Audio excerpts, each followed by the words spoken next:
Andrew Lost with the Dinosaurs. By J. C. Greenburg. Andrew's World. Andrew Double. Andrew is 10 years old, but he's been inventing things since he was 4. Andrew's inventions usually get him into trouble, like the time he shrunk himself, his cousin Judy, and his little silver robot Thud smaller than a beetle's brain. Today, a problem with a snack has sent Andrew traveling through time. He's landed 65 million years ago, the age of dinosaurs. Judy Double Judy is Andrew's 13-year-old cousin.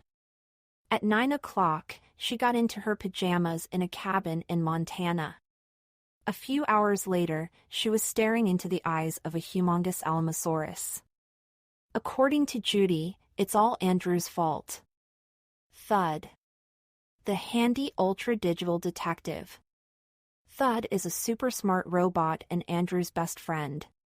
He has helped to save Andrew and Judy from deadly octopuses, killer jellyfish, and the giant squid. But can he save them from being eaten by a Tyrannosaurus? Uncle Al. Andrew and Judy's uncle is a top-secret scientist. He invented Thud and the Timatron time travel machine. But before he finished the Timatron, he was kidnapped and hidden in one of Earth's ice ages. Will Andrew and Judy be able to find him? The Timatron, it looks like a giant cooking timer, but it's really a time travel machine. Too bad Uncle Al got kidnapped before he could make sure it worked. Dr. Crone talks. The mysterious Dr. Crone talks invented a time machine, to the Tic-Tocs box. He's used it to kidnap Uncle Al and his partner, Winkle Wild. But why? Beeper Jones. Andrew and Judy found 9-year-old Beeper 360 million years ago. He likes to collect dog-sized scorpions and 6-foot centipedes, and oh yes, he's Dr. Crontox's nephew. Other than that, he's not a bad kid. This is big! Wowzers schnauzers, shouted 10-year-old Andrew Double. Huge eyes were staring at him through the dome of the Timatron time travel vehicle. I think it's a brontosaur. The Timatron had landed in a forest 65 million years ago. It had also landed on the long, thick, scaly tail of a humongous dinosaur. The dark reptile eyes staring in at Andrew did not look pleased. Judy, Andrew's 13-year-old cousin, leaned forward in her seat. Cheese Louise, she said. Its neck is as long as a bus. That's no brontosaur, said Beeper Jones. Beeper was a 9-year-old boy they had rescued 300 million years ago. Beeper pointed a gadget that looked like a remote control at the long-necked creature. Ping, ping, ping. The DNA detector says it's an Alamosaurus, said Beeper. Meep. Alamosaurus looked like Brontosaur, squeaked a voice from Andrew's pocket. It was Thud, Andrew's little silver robot and best friend. Long as 2 school buses. Weigh as much as 40 cars. Thud pointed to a picture of an Alamosaurus on his face screen. Bong. Brontosaurs are not alive now, said the echoey voice of the Timatron. They have been extinct for 80 million years. The Alamosaurus opened its mouth. Inside were short, stumpy teeth. It looks angry enough to eat us, said Judy. Alamosaurus is plant-eater, said Thud. Use teeth to grab leaves, not chew. Got stones inside stomach to grind up food. Suddenly the Alamosaurus smacked its tail on the ground. The Timatron flipped into the air like a pancake. The Timatron came down on its side, whammed into a tree, and rolled downhill. Yerg, yelled Andrew. Burf, said Judy. Whoopee, yelled Beeper from the back seat. This is more fun than a roller coaster. It's our own dino coaster.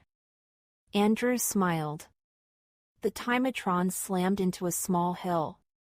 Andrew, Judy, and Beeper stayed in their seats until they stopped feeling dizzy. Then Andrew unbuckled his seat belt. We'd better get out and start looking for Professor Wild, he said. Earlier, the DNA detector had detected a human. There weren't supposed to be any humans on Earth now. But Professor Winklewild had been kidnapped by Beeper's uncle, the evil Dr. Krontox, and hidden in time. If there was a human here, it had to be her. Bong. Wait, children, said the Timatron. I cannot allow you to leave. It is dangerous out there. You could be trampled by an Alamosaurus. Naya, said Beeper. Those big old plant-eaters are pretty slow. Yeah, said Andrew. We can see it coming and get out of the way, Bong. I do not want to frighten you, said the Timatron, but we have arrived at the time of the most fearsome creature that has ever lived, the Tyrannosaurus rex, Meep. Name mean Tyrant Lizard King, said Thud. Long as railroad car. High as two-story house. Teeth long as bananas. Eat 500 pounds of meat in one bite. EU. Judy shivered.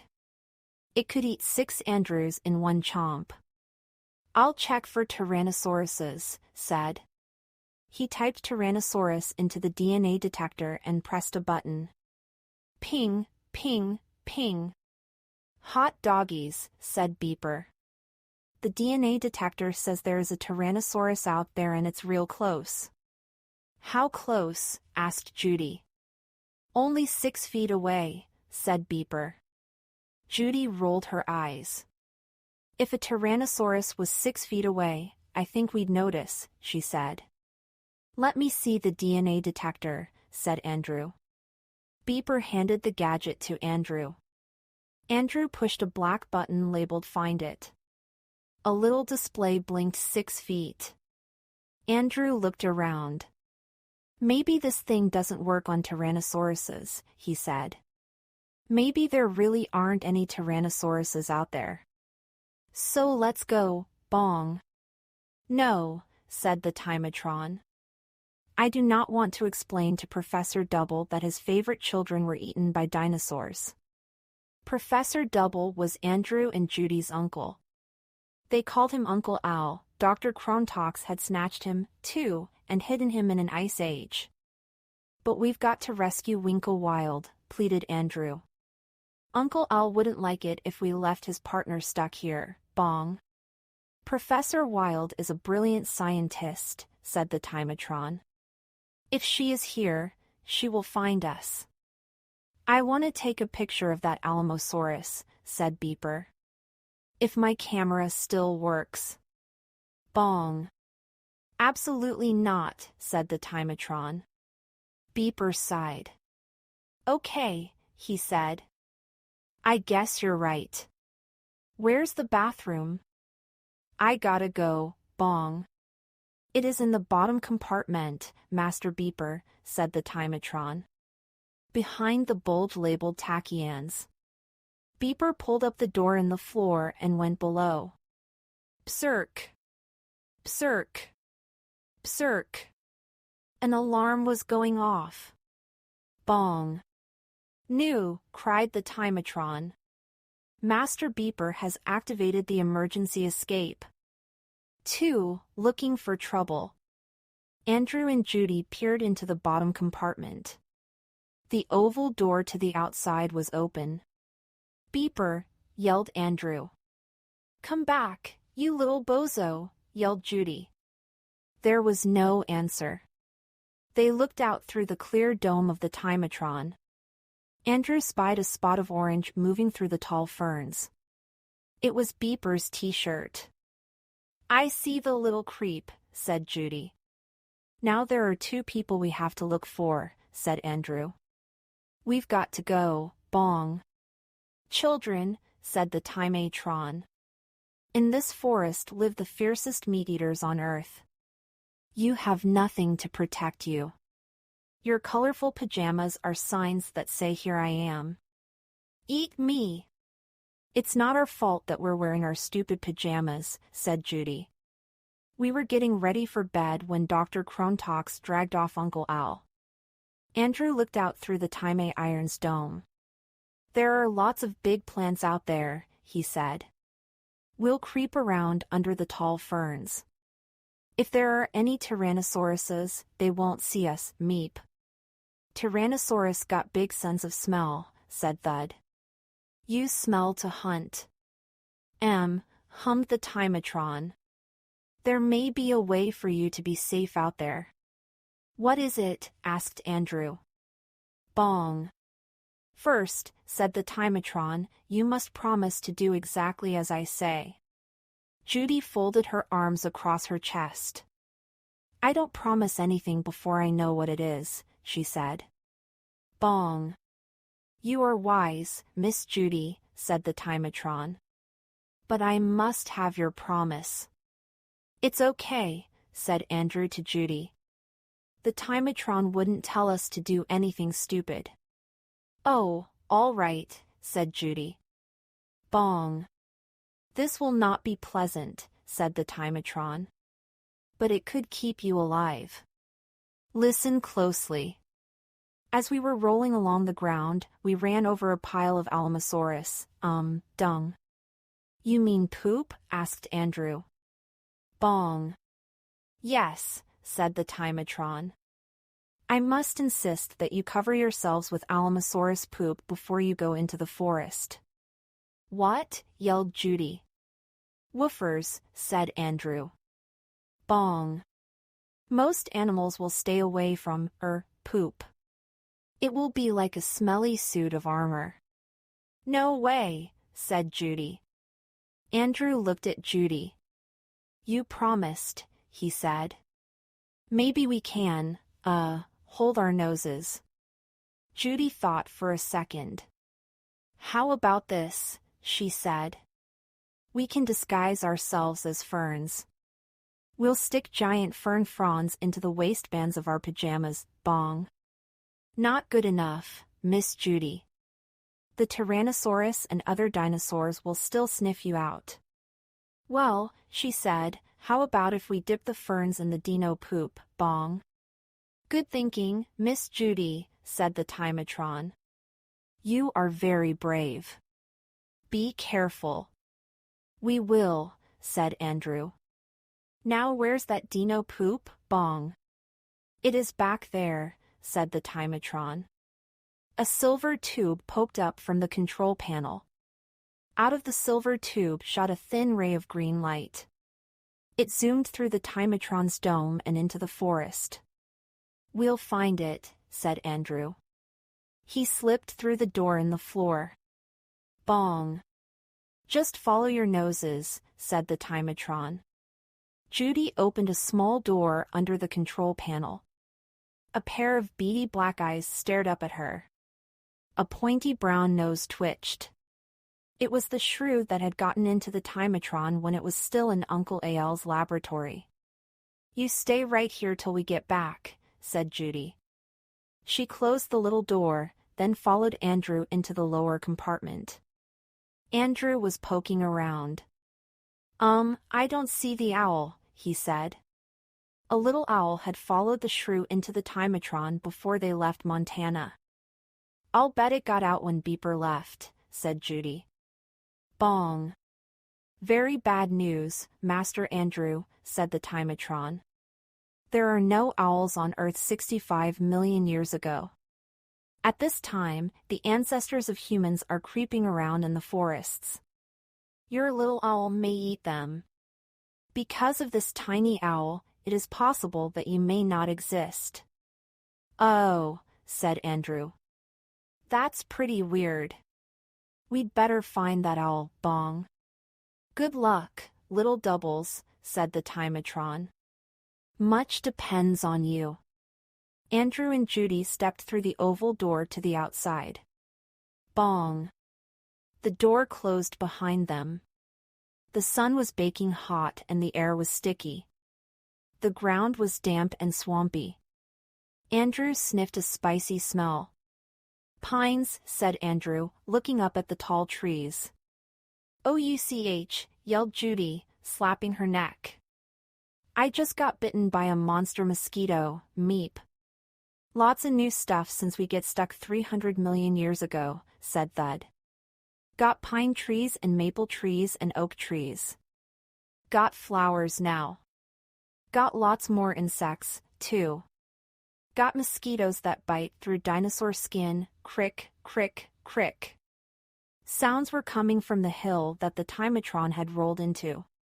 It was actually a pile of leaves and moss. Andrew went up to take a closer look. Crick, crick, crick. A chunk of moss slid away. There was something smooth and white beneath it. Wowzers schnauzers, said Andrew. It's an egg. A huge egg. 3 eggs actly right. The egg trembled. A crack zigzagged across its top. It's hatching, said Judy. Crick, crack, crack. Now there was a hole in the top of the egg. From the hole poked a head as big as a puppy's. But this head was scaly. Sharp little teeth hung down from the top of its mouth. Its bright black eyes looked up at Judy and blinked. It gripped the edge of the shell with the 2 teeny fingers at the ends of its tiny little arms. Judy slapped her hand over her mouth. It's a meep. Tyrannosaurus baby, said Thud. Beeper was right, said Andrew. This is what the DNA detector was picking up, meep. Dinosaur baby called chick, said Thud. Just like bird. Dinosaurs are great-great-great-great-great-grandparents of birds. When you see bird, you see little dinosaur, crick, crick. The shell cracked apart and the tiny dinosaur took a few wobbly steps toward Judy. Judy backed away. It's not even as high as my knee and it wants to eat me, she said. Meep. Maybe not want to eat you, said Thud. Maybe Chick Thinkudi is Tyrannosaurus mom. Judy frowned. Are you saying I look like a Tyrannosaurus? She asked. No op. No op. No op, said Thud. When bird chick hatch out of egg, chick think first thing it see is mom. If baby duck see human first, baby duck think human is mom. As Judy stepped back, the Tyrannosaurus chick followed. Suddenly it lurched at Judy, opened its mouth, and bit the leg of her pajamas with its sharp little teeth. "No," said Judy loudly. She tapped the Tyrannosaurus on its snout. "Onk!" It grunted as it shredded Judy's pajama leg. "He doesn't think I'm mom," said Judy. "He thinks I'm lunch." Just then, a yellow butterfly fluttered between Judy and the Tyrannosaurus. The baby dinosaur pawed the air trying to grab it. The butterfly darted off and the Tyrannosaurus followed it. Judy turned to Andrew. "You know, its mother could be back any minute to feed it, meep. Nobody know if Tyrannosaurus mom take care of Tyrannosaurus babies," said Thud. "Well," said Andrew, "if there's a little one here, there are big ones around somewhere. We'd better find that dino poop." Andrew and Judy followed the Timatron's bright green beam up a hill. "Wait a minute," said Judy, stopping under a fern that towered over her head. She snapped off a bunch of fronds and handed half of them to Andrew. It wasn't long before the beam and their noses led them to a huge pile of brown stuff. "Ew," said Judy. "Yuckers," said Andrew. "Meep." "Gotta do it," said Thud. Andrew and Judy looked at each other. Then Andrew swished his fern